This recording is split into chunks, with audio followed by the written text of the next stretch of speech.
Good thing you guys have little snacks over here. Yeah. I was like, I haven't eaten, I just realized. Running always, right? True.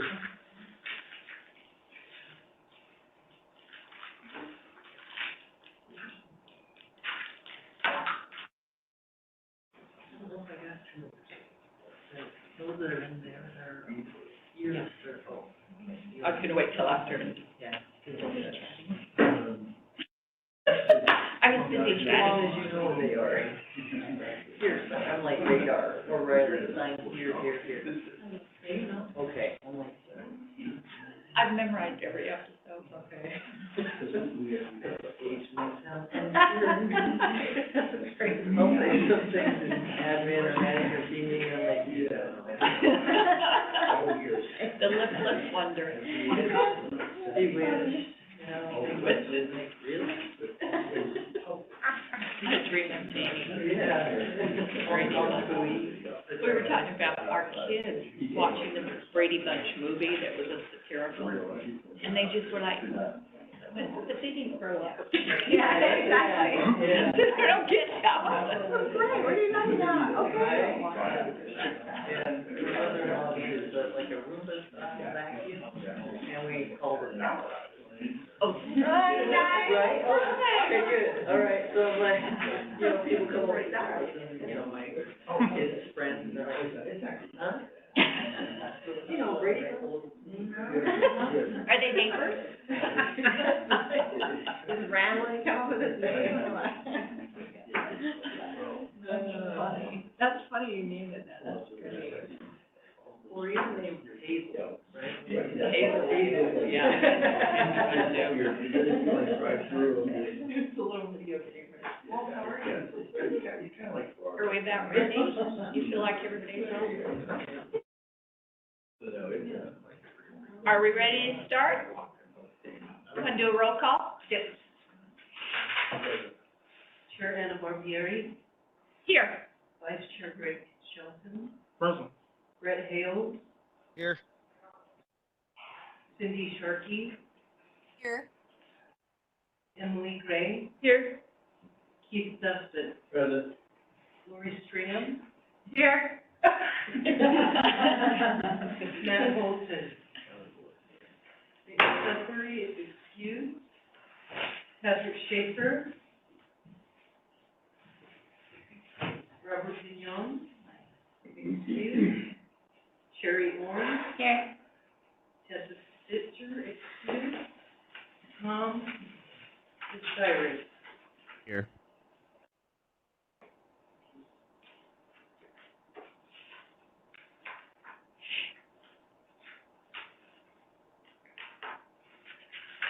Okay, thank you. Got it with me. We want to go ahead and do an introduction of all of our board members and staff, and, do you want to just introduce? Sure. So, we have 3 new board members that are going to be coming on in 2024. And Emily Gray is a council member from Holiday City who has been appointed to our board. I want to welcome you to here. And, we also will have Mick Sudbury from Magna, who will be Eric Barney's successor. And, my train of thought, Matt Holton from Cottonwood Heights Council has been appointed. And, I'm trying desperately to get a hold of him, but we'll get him here eventually. So we do have an oath of office, if that's okay, Madam Chair. Absolutely. Are you ready for your other? Katrina? Oath Sure. of office? So Katarina Garcia is our board clerk, executive assistant extraordinaire, and she will be administrating, if you wouldn't mind standing up. Please raise your right hand and repeat after me. I, Emily Gray, I, Emily Gray, having been appointed to the office of having been appointed to the office of Wasatch Front Waste and Recycling Wasatch Front Waste and Recycling Board of Trustees, Board of Trustees, do solemnly swear or affirm do solemnly swear or affirm that I will support, obey, and defend that I will support, obey, and defend the Constitution of the United States, the Constitution of the United States, the Constitution of this state, the Constitution of this state, and that I will discharge the duties of my office and that I will discharge the duties of my office with fidelity. Okay. Thank you, Emily. You're Welcome aboard. official. I feel very official. Good. Anyone else? Are we good? Okay. Man. Thank you for everybody coming out on this January morning. It's nice, it's only 45 degrees, so good to see everybody out here. We'll move ahead with the consent items. Anybody wants to make a motion on those? I move to approve the consent items. Second that. Thank you. Lori Stringham from this county will second that. All those in favor? Aye. Any opposed? None opposed, that motion is passed. And we'll move ahead with the open for public comments. If there's anyone here that would like to, from our public, that would like to speak. Seeing there is none, we'll go ahead and close the meeting for the open public comments, and we'll move on to business items. The first one is 4.1, formal session, or succession of board vice chair and WFWRD board chair. All those in, or I need a motion for that. So moved. Is there a second? A second. Thank you, Lori.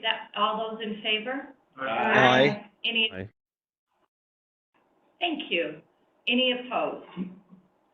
My husband is obviously not on the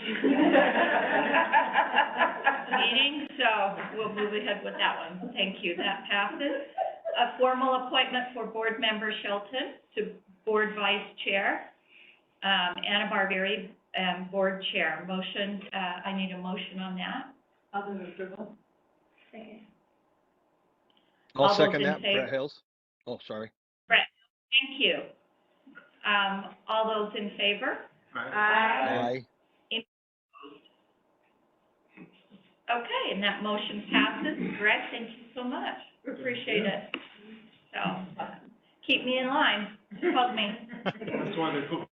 I know, big shoe, just whack me. Okay, 4.3, adoption of resolution 4426, recognizing retiring board member Eric Barney for his service on the Board of Trustees. And I need a motion on that. Move to approve resolution 4426, recognizing retiring board member Eric Barney for his service on the board of trustees. Thank you, Sherry. I need a second. I'll second. Greg Chilton. Greg, thank you. All those in favor, say aye. Aye. Any opposed? All right, and that motion passes. And Eric, thank you. Job well done. That was an honor to serve with Eric. Request to change vendors from the WFWRD alternative to Social Security retirement accounts, transition to Utah Retirement Systems, and from Mission Square. Pam, you want to go ahead with that? Yes, ma'am, thank you. And I do want to recognize that Rachel Anderson has joined us online. Good morning, Rachel. She's our legal counsel. Morning. Okay, welcome. So I will start with a little background about this policy that was adopted in 2013 when we separated from Salt Lake County and established WFWRD as its own organization. At that time, the staff and the board wanted to have an alternative to Social Security. Our employees were kind of unsure at the time what was going to happen in the future. And with the alternative program, and initially it was set up with the International City County Management Association, or ICMA for short. Thank goodness for acronyms. But this is in addition to the defined benefit plans and pension plans of the URS. And then the district also contributes 1% of employee salary to a 401k in the URS account. Since July of 2021, ICMA was rebranded and had a different CEO, had a turnover there. And since that time, customer service and transparency has really taken a hit. My understanding is that they have turned over the CEO, but we are still not getting the information we need and the customer service that we have come to love from that organization. Just to give a little background, again, when we were looking at an alternative, an agency or company that managed those accounts for employees and for the district, we considered URS at that time, the Utah Retirement System. At that time, the board was concerned about employees taking out loans on accounts, and Mission Square now, does not allow loans. URS does. But if you think about it, with URS, if an employee takes out a loan, and we do have some that have taken out a loan on their 401k, they're paying themselves back. They also pay themselves interest. So I think maybe now that we've evolved, and over time, my hope is that you will approve our direction and our request to move over to URS.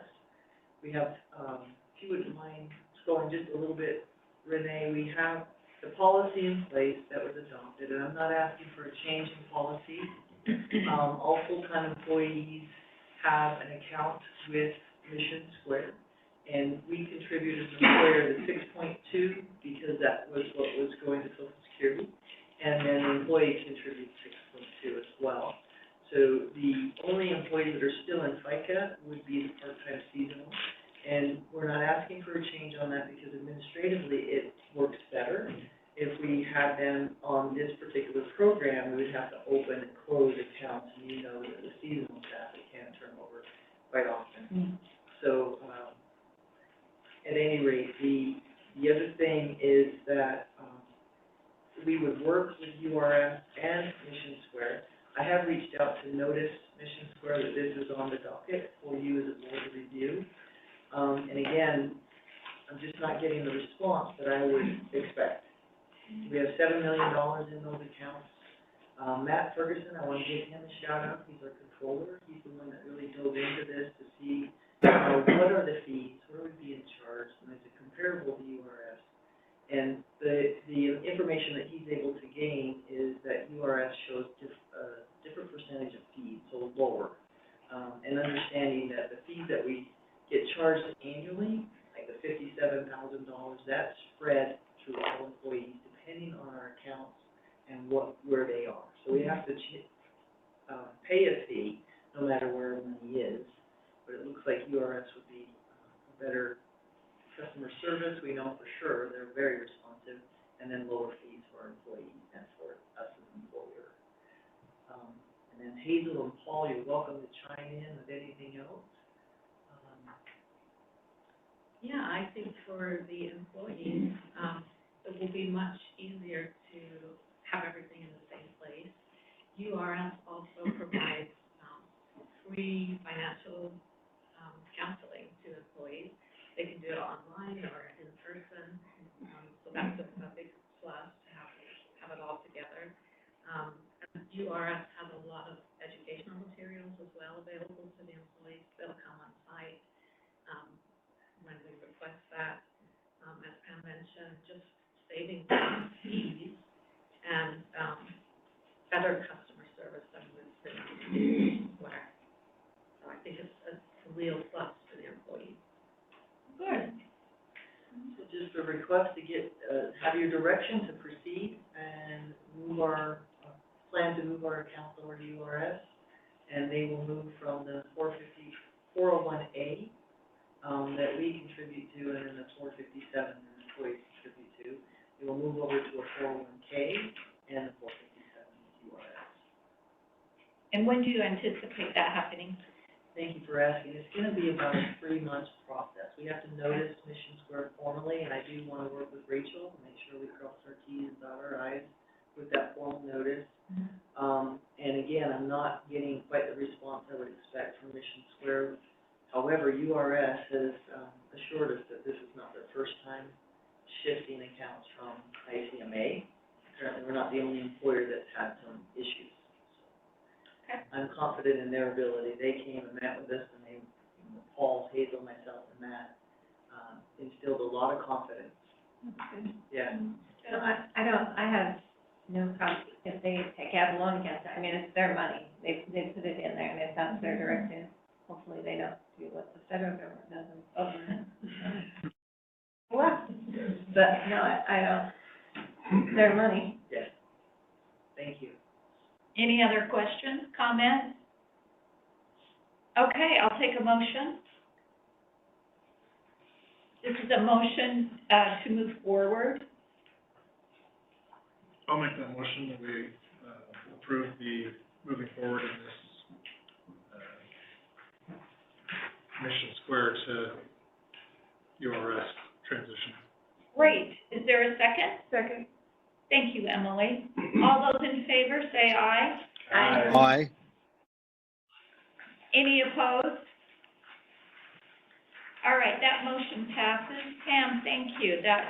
We look forward to that, and that's a great job, and it looks like you probably have some hands in that. Thank you for that. Okay, we next have a request adoption of revisions to the procurement policy to allow purchasing through cooperative purchasing. Pam, do you want to take that and run with it? You bet. You may recall that we had some trouble purchasing trucks. We had contracts in place and our vendors did not honor those contracts. So I want to give a shout out to Amy King, our asset manager, who's here in the room, for going out and being creative and trying to find other avenues to purchase trucks. We have the state contract vendor list, which has already been vetted, and then he was able to find another source that's nationwide called Sourcewell, and it's been thoroughly vetted. So what I mean by that is it's a competitive process. Yeah, if that makes sense. And so this is just formalizing that ability for us to use that as a source to purchase. Right now we have purchased, or ordered, I should say, trucks, and we also want to purchase cans through this avenue. If I can just get a motion, or if you have questions. Is there a motion?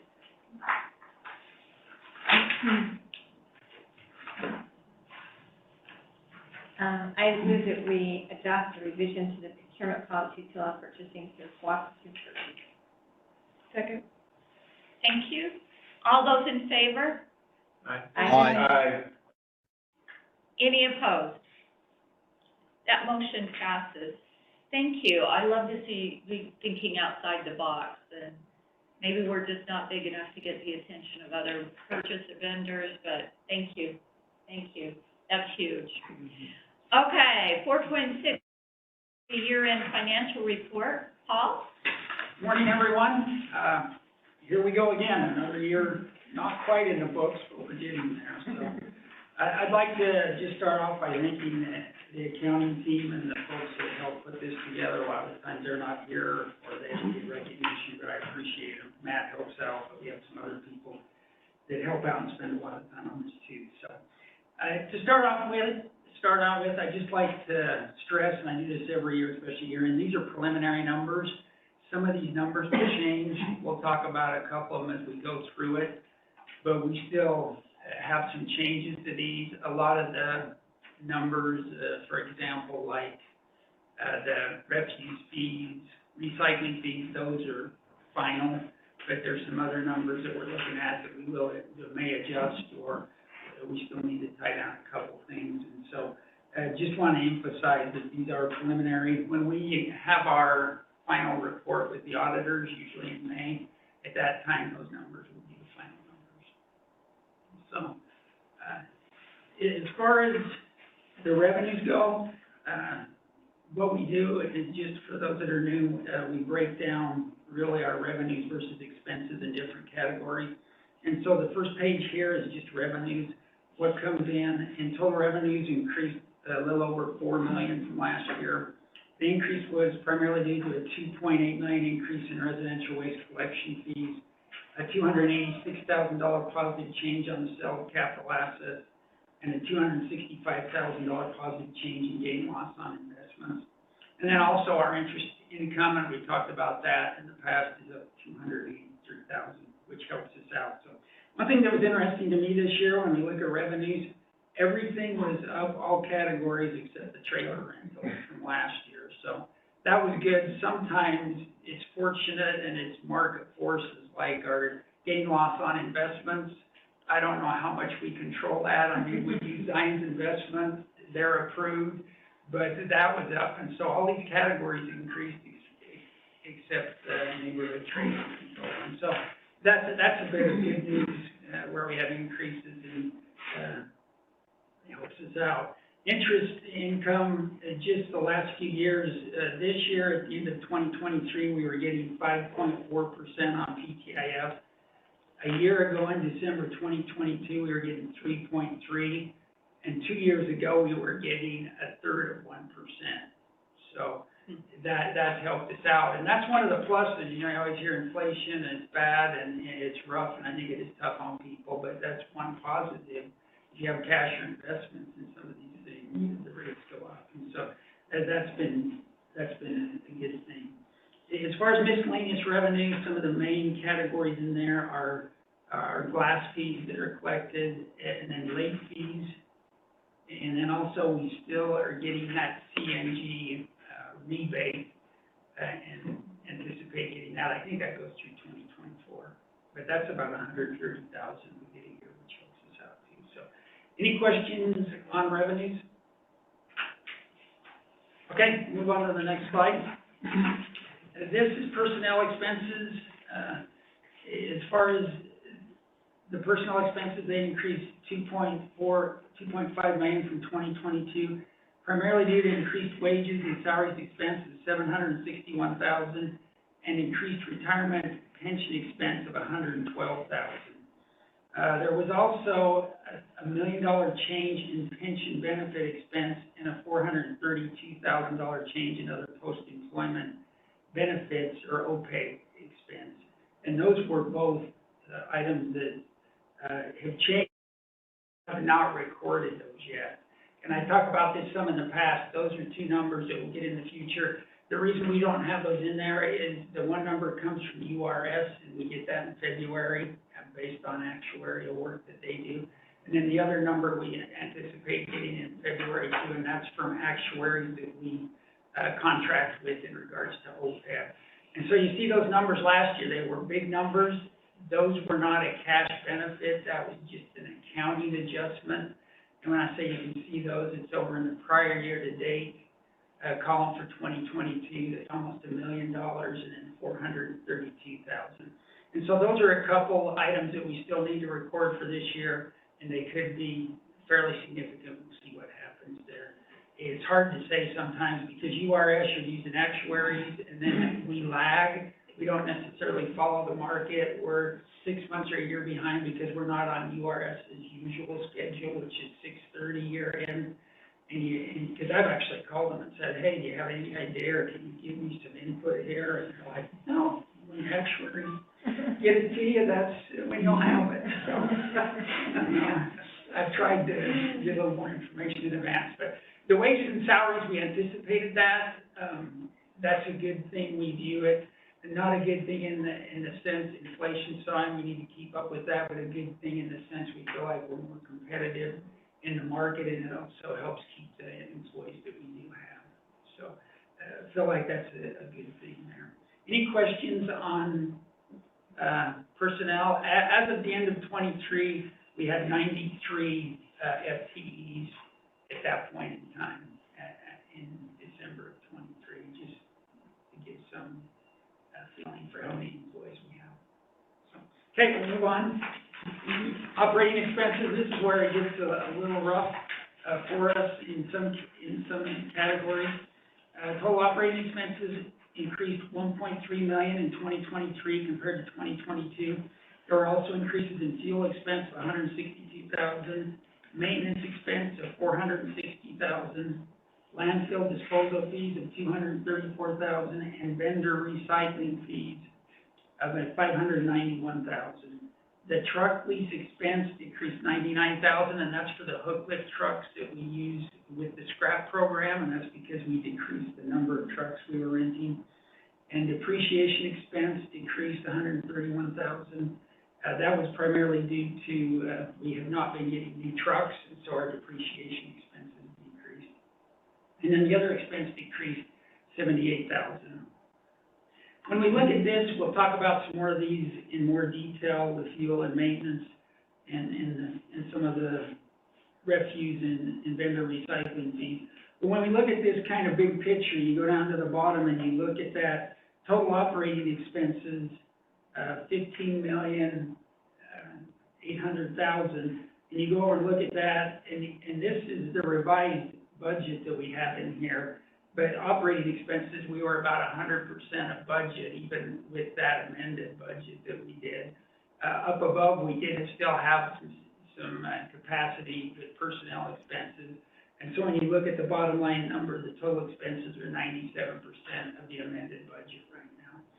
And so, that's where we're at as far as the budget goes. The bottom line number, revenues less expenses, $134,000 this year currently, which will change some, versus a loss last year of $157,000. And so, you know, we've talked about this. I know it's not like a broken record.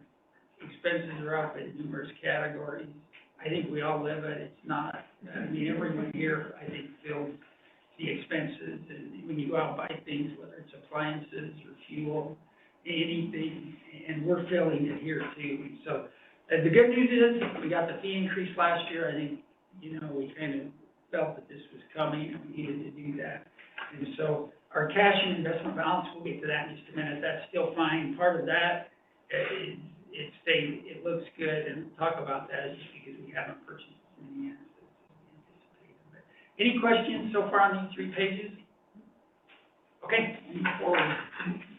This, we were asked previously, years ago, to just provide our number of customers, and this is just for the basic service.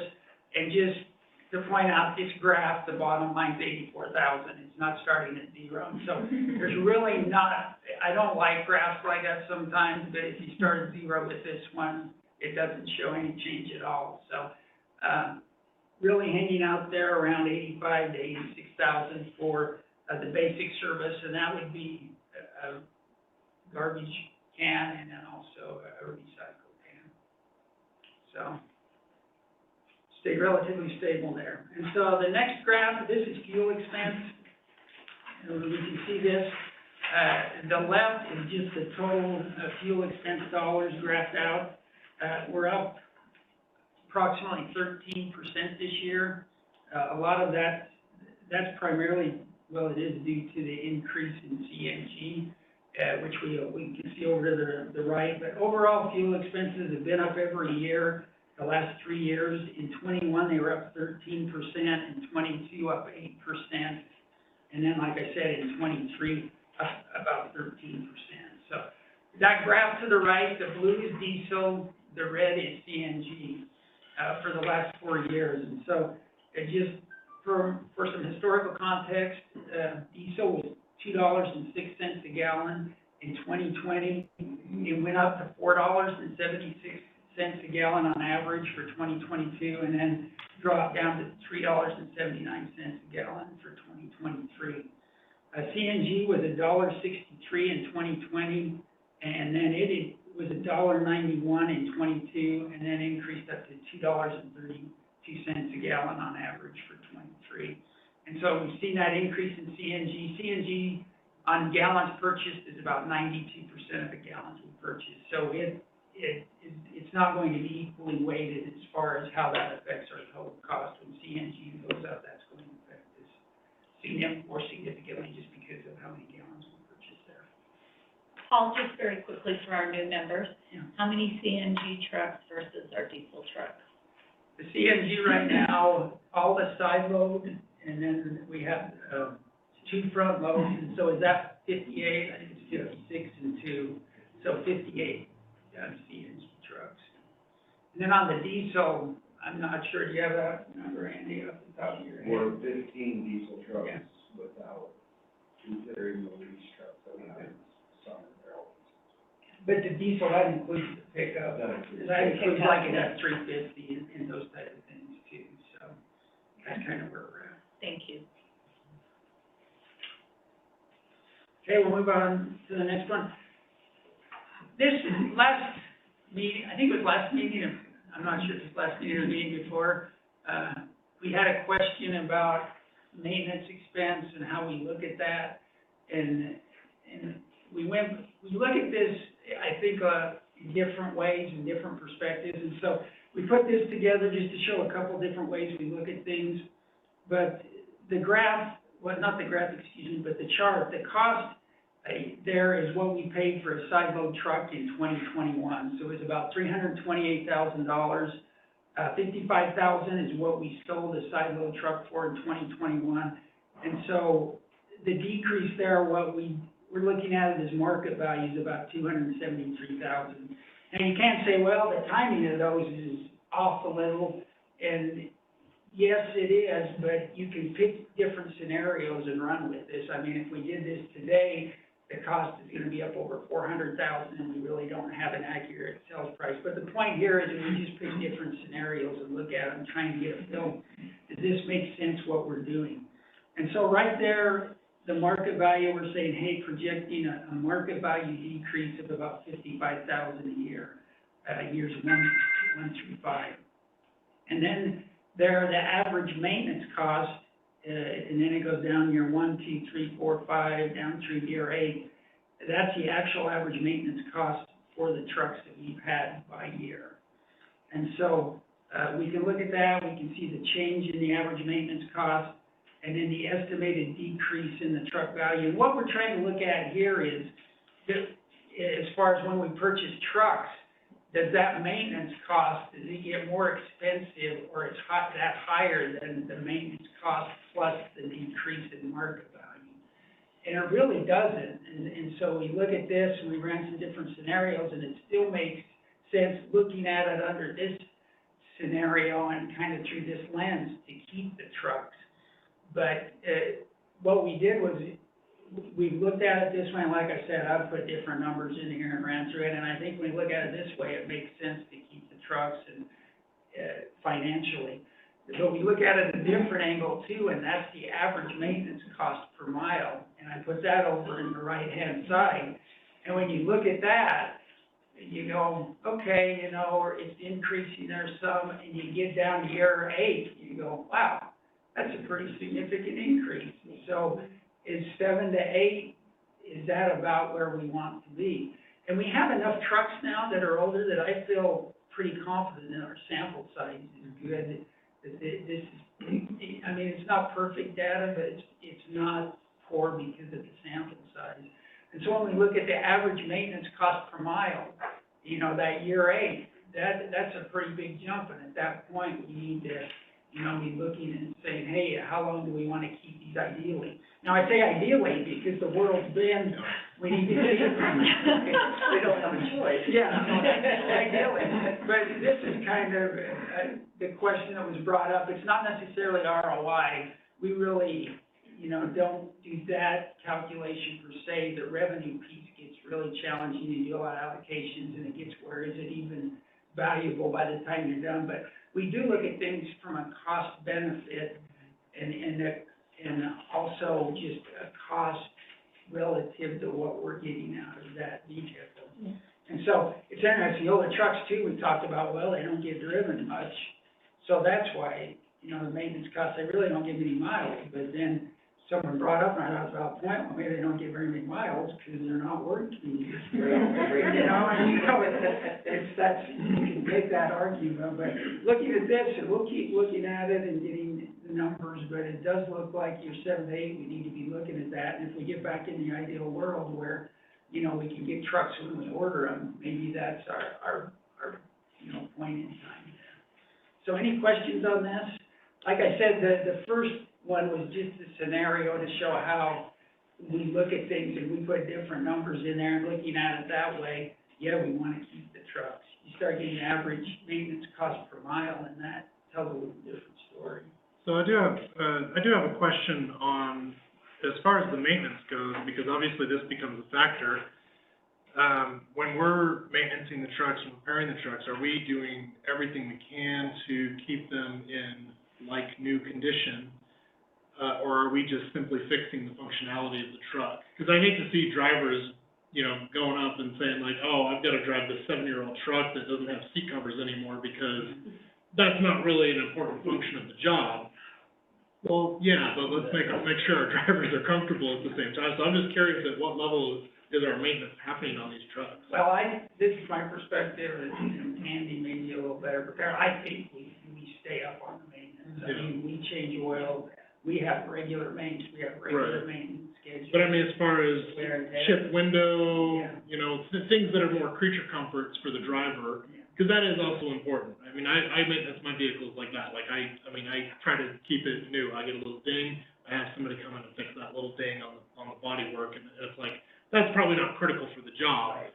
But at what level do we take care of the trucks? You know, we obviously take care of the functionality so that it's usable, but is there also any comfort repairs that happen, like replacing, you know, worn out steering wheels, the grips are coming off, you know? That's kind of what I'm curious about, because I hate, like I said, I hate to see drivers get stuck with, I got stuck with a crappy truck today. Yeah, Yeah. I would say we are the industry leader in maintenance. Okay. We sell trucks with working ACs, working radios, Yeah. I mean, everything that we can for the drivers there. Good. Okay. So when we sell them, I would say that, I get the They're as comments all new the as time they can that they're the best trucks for the age Yeah. that you'll see on the Yeah. market. And that's what I'd like to see, because then that tells us that level of maintenance is included in these numbers here. Yes. So that gives us a really, really good idea of the cost per mile, and at what point does it make sense to dump them versus replacing them, so. Cool, thank you. Good Madam question. Paul, these 6, 7, and 8-year-old trucks, are they primary vehicles? And then how many miles are average miles on these vehicles? I mean, I don't know the average on this. Yes, to answer your question, they are primary vehicles. Fleet-wide, we average about 16 to 17,000 miles per truck per year. So obviously our newest trucks will see right at the top of that. Years 6, 7, and 8, you're gonna be probably high 13s, low 14s through those 3 years. So they'll be a little bit lower mileage, but utilization, but not substantially. Yeah, I was just looking at the cost per mile in maintenance, but are they being driven less Right. than my year 1, year 2 trucks? So do I get what is my offset? Yeah. So I'm using an older truck, driving fewer miles, my cost is relatively the same as I'm driving more miles on a new truck. You know, so, where those dollars play out, and it has been noticed that, or noted that, if we're doing the maintenance, you know, my truck is a 2008, I get all the maintenance on it, it handles just like it normally would in 2008. So, you know, there are maintenance issues and there are not fringe benefit issues, you know, but yes, the comfort of the driver in managing and doing their job, yes, those are as important as well. But I was just looking at whether or not those trucks are being primary vehicles, being pushed the same as the other vehicles, then those dollars would be really more comparable or less comparable, because it does cost more to have an older truck. Yeah, I think that, even though, like, if we buy a washer or a fridge right now, they don't last near as long as they did 20 years ago, but I think engines, I mean, I think there's been so much advance in engine design and capabilities and stuff. Used to be like, if you got up to 100,000 on your vehicle, well, you better get rid of it. Now it's like, if you get 200,000, maybe you should, you know, it's the extended life of the newer engines and stuff seems substantial. So it makes sense that we'd be able to, maybe 20 years ago, not be able to keep them as long as advancements in that technology comes. It seems like it makes sense that I put about 20 to 25,000 a year on my vehicle. So 16,000, I'm like, dang, I wish I could be at 16,000. Yeah, I was surprised it was so low. Yeah. I was like, really, is that all? Yeah, so I think it's pretty good. It's probably because we spread it out on, you know, different vehicles, but no, I appreciate this information. It makes sense, and I appreciate that you're looking at that, because every year we can extend the life of one. I mean, 1 year we don't have to spend the $400,000 to buy a new one. And we went back, I mean, in the scenarios, I went back and looked at this years ago, you know, and we sold our trucks year 4 and 5, but at that point in time, we were buying them for $260,000, Yeah. $280,000, and then we were selling them for $110,000, $115,000. Oh, wow. Not Yeah, that losing makes 4 or sense. 5 years, and so that's kind of where I look at that angle, and then someone else says, well, let's look at average maintenance cost per mile, which is a little different way to measure it. so I think, again, I'd say this over and over, but I just think we need to be flexible and look at the current market, where we're at, how much do they cost, what can we sell them for, can we actually get them, those types of things, and then, you know, be flexible enough to make a change or, you know, adjust as needed. Maybe everybody knows this, but I was just wondering, what percentage of this fleet is in, like, this year 1 to 5 category, and what percentage is in, like, the year 6 to 8 category, roughly? Of our current fleet right now, we have about, from a percentage standpoint, we're probably about a quarter of the trucks in the year 6, 7, 8, 25 to 30%. You should know that we went years without being out. There were no COVID trucks. We'll talk about. Why does that not surprise me? No, that's a good question. Yeah, very good question. Okay, we set on that? Okay, on to the next slide. And so this just shows maintenance expense, in total for each year. And we can see, 2022, we were up about 5%. 2023, we're up almost 13%. And as we talked about, really parts, labor, and then the age of the fleet. What is driven that. Okay. Next one. This is our refuse tons for the last 4 years, and we take refuse to Transjord landfill and then the transfer station, really centralized in the valley, and then also at the Salt Lake landfill. And so when we look at the total tons for the year, we're up about 2%, 124,000. That's the blue line at the top there from last year. And so we had an increase. When we break down and look at where that increase was, there was really a little bit more taken to the transfer station, and that's where the increase picked up, a little less taken to Transjordan. And so, as far as what we pay, Transjordan's $39 a ton as of the end of December. The transfer station was $35 a ton, and the landfill's $27 a ton. And so the landfill is cheaper, and you think, hey, why don't we take everything there? But it's a farther drive from some locations. And then two, we get into weather issues in the winter when it gets really wet out there and muddy. And so that's what kind of motivates sometimes where the tons go. Everybody from COVID dumped everything. Yeah. He loves to dump it out. Well, you get people at home. The next slide is just the recycling tons, what's been recycled. And so this has been on a slight decrease. This past year, 2023, we were just about stable. It was 19,756 in 22, 19,682 in 23.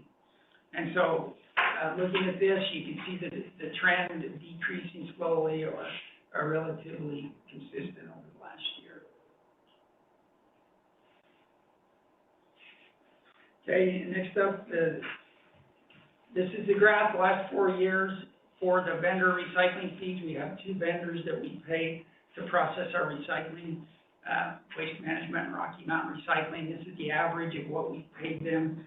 And so as you can see, looking at this graph, there's a lot of volatility in what we pay to process our recycling. In 2021, the red line there, you can see it started out about $35 a ton. And we actually, when it goes negative here, this is a cost, and so when it goes negative, that means we actually got revenue in 2021 there when it went below zero. In August, September, and October, and then 21 went up, and then you can see 2023, kind of where we're at this year, started off about $80 per ton, ended up just under 60. I think we're about 58 where we ended the year. So it's been a slight decrease this year, not any really significant decreases or increases. And then the one that kind of jumps out to you, there's 2022, the second half, where the hill really came into play. Hopefully it keeps trending downward. I'd like to see it trend downward a little faster, but I think that industry do feel inflationary costs too. I mean, they're running machinery, equipment, they have labor. And so there's that part of it, and then there's a lot of the fees are based on commodities markets, which have a lot of variation and can fluctuate significantly. Okay, the next slide, this is our cash and investment balances. We do include our investments in here because they're liquid. We can get that money fairly quickly if we need it. We have funds invested with PTIF, which is the Public Treasuries Investment Fund, and then also with Zions.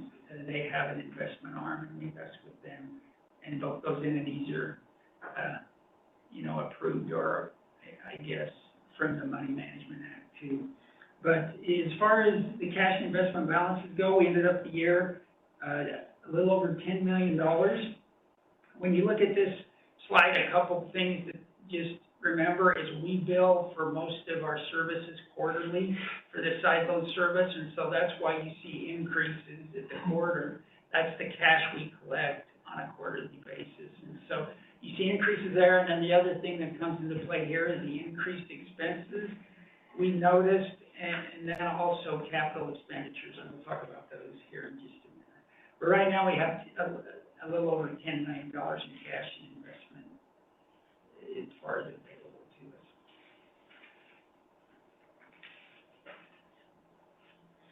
This is the capital expenditures budget for 2023, and this explains why our cash and investments is higher than I previously projected.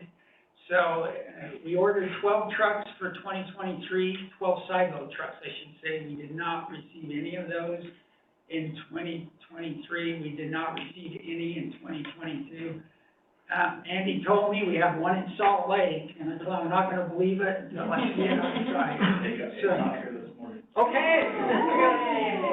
We can all go out and christen it. That's the first one, and we didn't get any the last 2 years, and we've been ordering 8 to 12 a year. And so that's good news. We got that, and so maybe that's going to pick up the pace a little as far as when we're getting those. But this is for 2023, and so we did not get any of those 12 side load trucks in 2023 that we ordered. We ordered 3 light duty trucks, and we had an opportunity to purchase another one, so we did. So we purchased 4, and we also had the budget capacity to do that, and then we purchased a used hook lift truck. On those 12 side load trucks, the $677,000, we paid 2 vendors for those, and that's the payment for the chassis and engine on 3 of them. In 2023, and so we pay, like I said, 2 different vendors there. So we will have, sounds like we'll have some money exiting paying for trucks, which is a good thing. Finally found someone to take our money. Begging. We've been trying. Take our money. Okay, next up is the certification balances. This is just a historical picture of the amount we certified is over in the right column, original amount certified, and then the certification amount outstanding as of the end of December. I think I mentioned before, 16, 17, and 18 is all one person. The county extended that. I hope they can get that cleaned up, but this really helps us out. When we look down there at the bottom, we certified $2.5 million, and we sent it in September. It was on the property tax statements this year, and we've gotten in all but $278,000 of that as of the end of December. And so that's a real plus for us, and it helps us out on collections. And so certifications is where we submit past due accounts to the county, and then they're included on the property tax statement, and then we get paid, and the county remits the money to us. But it really helps us out because just with the dollars we're talking and what we charge, doing collections would be really, really hard. You get into the cost benefit question really quick on collections. And so this really helps us out, and it's a great benefit for the district. I bet you privately want to send in a check and clear out all 3 of those. Yeah, I just don't, I want it cleaned up. Last year, we spent a lot of time, actually, it was 2022, Matt spent a lot of time, and we got things cleaned up better, and I'm just like, every time. But we'll deal with it, not a huge deal. This is customer refunds for the fourth quarter of 2023. I just want to reemphasize, when we talk about refunds, we're talking, or we define it for this as money that leaves Wasatch Front Waste and Recycling District. This is not necessarily credits on account. This is either a check that was issued, or express bill paid refund that went through. And so that's how we define this. It was really pretty low for the fourth quarter. You can see the numbers there. Not a lot of activity. We did have one customer that paid us almost $4,000. It was meant for their credit card, and that was up in the top category there. And so other than that, most of them are fairly small amounts. This varies quite a bit too. Usually after the first quarter, and especially if we do a fee increase, people like it, people's attention, and we'll do more refunds. The first quarter of 2023, we did quite a few more and more dollars too here. So I think that's about it. Any questions for me? Yeah. This is just a preliminary till you get your audit done, correct? Yes, yeah, it is. So, and we still have, those actuarial numbers, and then we have some other accounts we may need to adjust some. The auditors, they will be here towards the end of February. So, yeah, we reserve the right to make these more accurate, and the final numbers we'll show those in May, I think, usually. Perfect, thank you. Paul, thank you. Welcome. Thank you. Pam, take it away. All right, so for my report, Paul goes through the overall tonnages. So this is a breakout. What you see in front of you is an illustration of the different ways that we provide residents to get rid of their waste and what they generate, whether it's recycling, green, garbage, glass, etc., bulky waste with the trailer, landfill vouchers if they want to haul their own bulky waste, and then, of course, the scrap program that rolls out in the spring and runs through the fall. We also have the Christmas tree program that's happening right now. I'm very thankful. I put out a tree every year and it gets picked up. I forgot to call last year. Okay, we'll get you taken care of.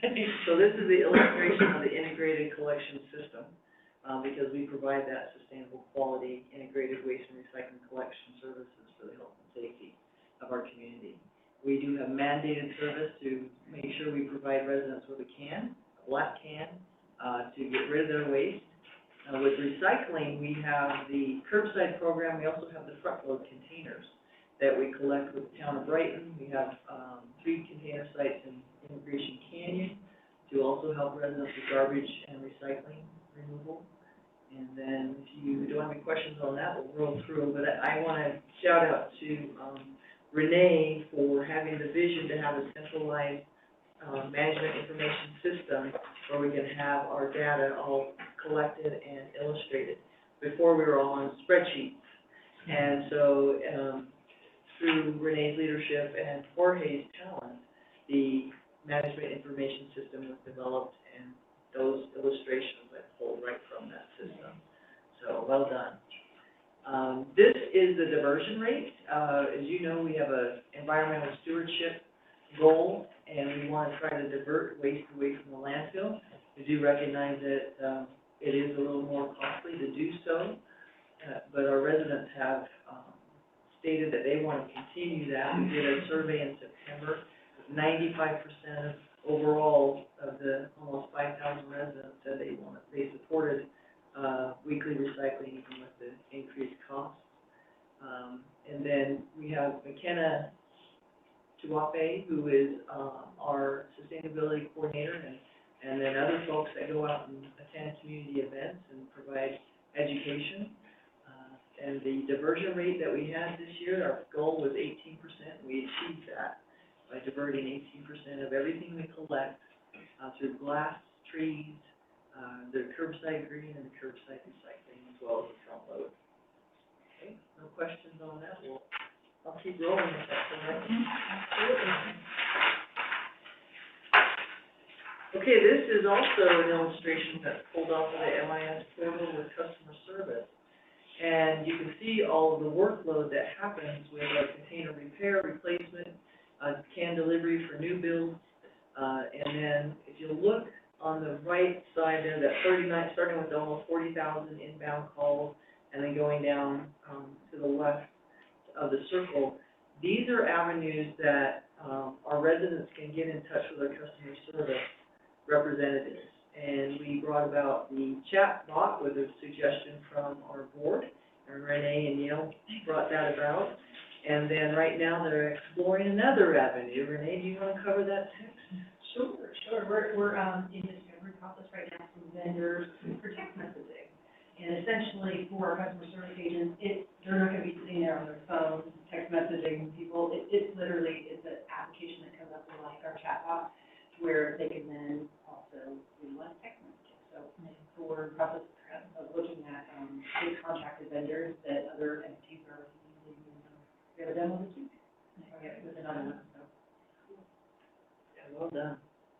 Any avenue we can present to our residents, everybody likes a different way or multiple ways. Then one of the other things that, our customer service folks do is they deal with returned mail.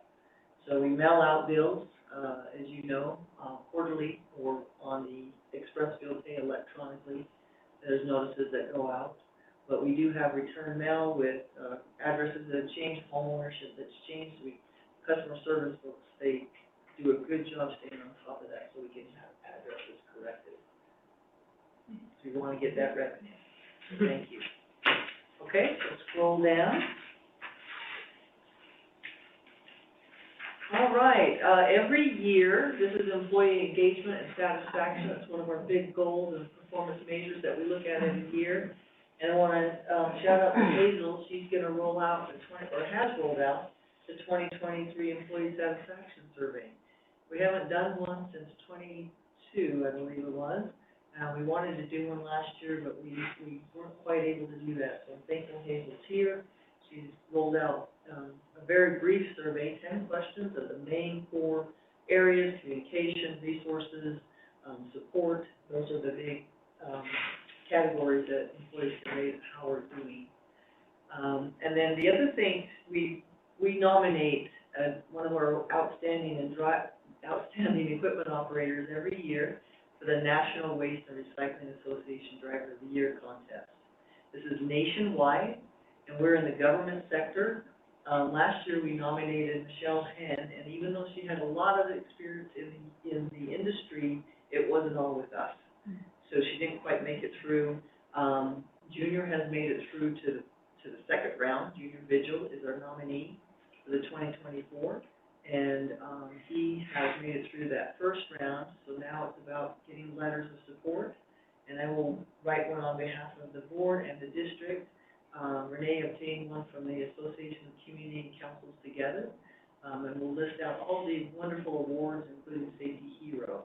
Junior is very vigilant. And then the bottom slide there, or the bottom picture, I should say, is I wanted to point out Hazel and her presence has made such a big difference with our employees. And I mean literally presence. She came in during open enrollment at 7 a.m. every day, right? 6:30 actually. Oh, 6:30. That's all right. To catch them before they started on their own. Yeah. Yeah, and basically it was open door. Any employee that needed assistance to get online, get enrolled in the benefits, and it was really beneficial for not only making sure benefits were correct, but for employees to understand their benefits. It was wonderful. And then just recently she drafted a letter. I think that was in December that went out to all employees to let them know about the 4% COLA and what that looks like on their paycheck and their salary. So, and I want to thank you all for approving that 4%. Our employees were really thankful for that. The payday that it hit was just last Friday, and we had folks coming around and saying how much they appreciate it. And make sure I say thank you. Okay, the next slide has to do with managing our risk and trying to look at loss prevention. We have property, and I mean the district owns property just across the tracks, where we have a steam refueling island, and those pictures on the left show that facility. We have just over 7 acres of land the majority of it is that parking area for their trucks, for our trucks. We share that space with Public Works Operations and Flood Control. And then they share their space with us, with our containers out to the north here. We also have a truck barn that's out there that diesel trucks used to be parked in. We still park our rear loaders because they are diesel, and some of our hook lifts, I believe, are out there. Right, and I think, anyway. So we have equipment out there as well as Public Works Operations uses that for snow plowing, the snow plows. The issues that I'm bringing before you are the need for asphalt repair. Shane Norris, our Safety and Emergency Preparedness Coordinator, went out and did a site inspection of our property, and there is a definite need for asphalt repair and fill cracks and potholes. I really think that we can take care of that and absorb that cost. I don't think it's going to be a huge cost. We can contract that out with Salt Lake County Public Works with their road crew and have that happen. The other two things I think are going to be a lot more expensive, and that would be upgrading the lighting systems that are out there. This would be improving visibility for our drivers when they get here in the morning at 6:30, 6:45 in the winters, and then coming in if they're a little later, then it's also dark. They need to do a pre-trip by DOT law, Department of Transportation law. They're required to do a pre-trip before they go out and a post-trip. And right now, Shane's done a great job and a team of getting the headlight for them.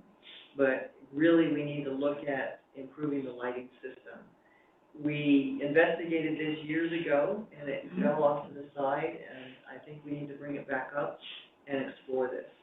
One thing to note is the outer perimeter does have lighting. If we look at upgrading that particular lighting, I think that would be a shared cost with Salt Lake County Public Works. I think the tricky part would be if we put in interior lighting closer to the C&G lighting, that would be all district. I did explore possible funding sources with the National Association of Special Districts and then the Utah Association of Special Districts, trying to find anything that would be state or federally funded. The purpose of this project would be safety and less wear and tear on trucks. It does not meet the threshold for any kind of grant funding that I've found yet. Of course, I will continue to look. I have an idea for you. One of the things, if we're gonna upgrade this area and you wanna cover parking, I saw that listed as well, is to go to solar. There are a lot of solar grants that would actually go, that you use as covered parking, you literally put it over the top of covered parking. All the lighting now is attached to the solar as it comes off. It actually runs the solar, it runs the electrical, plugs and things in the area, and it runs the lighting. So that is one way you can actually get that. There are grants through the companies out there. You're okay. Renee did explore that, and we can get it for the solar, but you wanna, that doesn't cover the. Got some comments from that, yeah, it's, Doesn't quite. yeah, we can get for that, and it's because of the intent of the funding, it wasn't going to match, but we can look further, because maybe something's changed. It would be good to look at that, and I know we have, I mean, you've got all of your plugins and stuff there, right? There's no reason why we can't take those off grid and, what was that? It's all gas, okay. CNG, yeah. Yeah. So, and it's tricky, we need to make sure it's, we know that it has to be special lighting to be Right. gassed. The cover and the lighting would be, I think, really instrumental. If you pull into a gas station and you see the big awnings that they have with the lights that are encased, because it is a fueling site, they don't want any sparks or anything else like that. I think it's possible, I just have a feeling it's gonna be very expensive. So I wanna start incrementally with what we can fix first. And then, yes, I think that we can get grants for the solar itself. Right. And so we'll explore if that would help with anything with the cover, absolutely. So, How long does it take to inspect a truck in the morning? good question. And how do you do that in the snow? Andy, would you mind, I'm so glad you're here today. She didn't know that he's gonna be put on the spot, thank you for doing that, I appreciate it. would say on average, you can do a proper pre-trip inspection in 15, 20 minutes. I wouldn't be good at that. And if there's snow on it, you just do your best. And then at night, it comes back and the same thing? Yeah, it's the same inspection, more pre and Okay. Thank you. Good question. So, I'll continue to work with my team and explore this, I just wanted to let you know, and then also if you wouldn't mind just giving me that direction to continue this exploration, I needed it on your radar, and I will report back as we go, and I can gather information. One thing to note on the lighting itself, board member Pignon couldn't be here, today, but he recommended that I look into Rocky Mountain Power, the financer. I know that they're funding for LED lights interior. Could there be something out there for exterior? I'll find out. Yeah, great. Anything. Yeah, now's a good time with people when their incentives to LED. Yeah. The next slide goes through employee performance incentives as part of our budget and the, what Paul reviews with personnel expenditures. We have incentive programs in place, and they've been in place since, just after I started. I rolled out the employee recognition program in 2008. It's grown, and I'm thankful. We now have the team appreciation recognition program that was initially sponsored through the trust. Now the district does fund that. That's a $25 gift card for employees that are have no claims filed, and it is team. So they function as teams. So if one employee has a claim for an injury or an incident, accident that we have to actually file with the trust, then that whole team does not get the $25. So it is a team incentive, and I think it's very effective. So And it instead is- of the gift card, you give them a club so they can. Subtly. Careful. Yeah, exactly. And we have, what a team, high five, outstanding employee, you can see the dollar amounts and the value, to those. The $18 for, what a team is that team members that or employees that are working together for a project or so forth, it's $18 per person to go out and have a meal together, just another part of getting people together and team building. Yeah. And then the next one has to do with, it's my philosophy, the house don't fall, the bones are good. So the structural frame of an organization is really the bones, and it's my philosophy, and I really appreciate Renee and Katarina taking the lead on this. We've been looking at our standard operating procedures and making sure that we bolster those, to ensure that they're easy to follow, that they're out there, we're educating employees. Renee has been dubbed the police chief of the SOP. And then we have the two deputies with Katarina and Jaslyn. You can see that stack in front of them. That's the SOPs that we went through and refined. But understand, that's a bundle for each employee that has a manual. So it wasn't quite that many. Scary. Yeah, and then Katarina, through her creativity, came up with, are you smarter than a GM? And you know, a GM, not the GM, but, it's a fun contest. We did the first round in December, and I give employees $25 in cash out of my pocket just to say thank you for looking at the SOPs, participating in this quiz, and being smarter than me. So, it's kind of a fun way to get people to look at things. That's cool. And I appreciate that. The next up, I wanted to give you a heads up on, some changes of days, collection days in some areas, some cities within the district. And I want to shout out to David Ika and the operations team, and then Renee for getting the maps together and on our website, and then McKenna, for putting them on Facebook as well. So this is just an overview of the 30,000 foot level. The reason why we're making this change, the purpose behind this whole project, is that we want to balance the workloads, improve efficiencies, and ensure excellent customer service. And you may wonder, what does customer service have to do with this if you're changing my day? Well, it helps because if the workloads are even, then the cans are less likely to be missed. Drivers will be able to, focus on their routes and get things done efficiently, if that makes sense. So, we have all of Immigration Canyon that will be moving from Friday to Wednesday. And also Copperton, all of Copperton is moving Friday to Wednesday. And I enlisted the assistance with the councils and the mayors of each of those, cities to get the word out. And then Mill Creek City, there's a portion of that city, about just over 700 homes, that will be moving from Friday to Tuesdays. And again, the municipalities are really great at helping to get the word out. There's a larger section in Kearns that will be moving, it's about 1,700 homes, from Mondays to Thursdays to balance that workload. And this particular analysis that was done looked at tonnages. Before it was number of homes, that was diving in how much tonnage is being generated in the area, and then the miles traveled. So, we found that on the west side, there's a bit more garbage that's being generated. And with our customer service, information and the demographic that was found there, is Kearns has more people in their homes.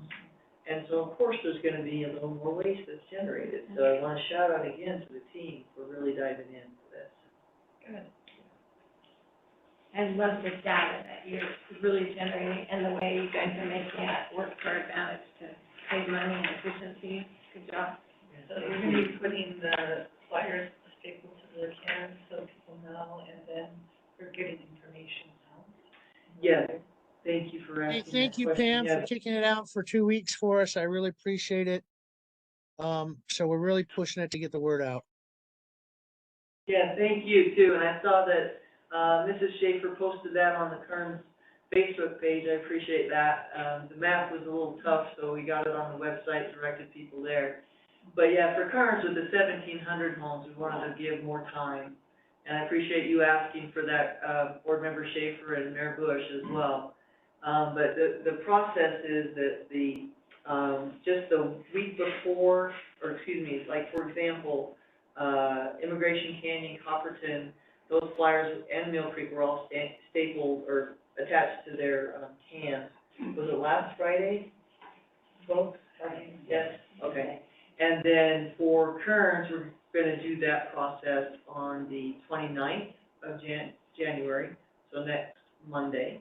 And then the actual day change will be on the 15th, so we give people plenty of time. The thing to note is that folks, no matter where they're at in this day change, but they're gonna have a collection day sooner. So, like, for example, Kearns will have one on Monday, and then again on Thursday. So, yeah. Overflowing cans. Yeah. Okay. So, yeah, this is something that we don't do often, at this scale, but it was needed. The last one we did on a large scale was in 2015. It was time. Well, populations move. Yep. Amen. That's all from my report, Madam Chair. Thank you. Any questions, comments? All right. Pam, thank you so much. We don't have a closed session today. Is there any other board business that anyone would like to address? Okay, seeing that there is none, I guess we'll just go ahead and adjourn.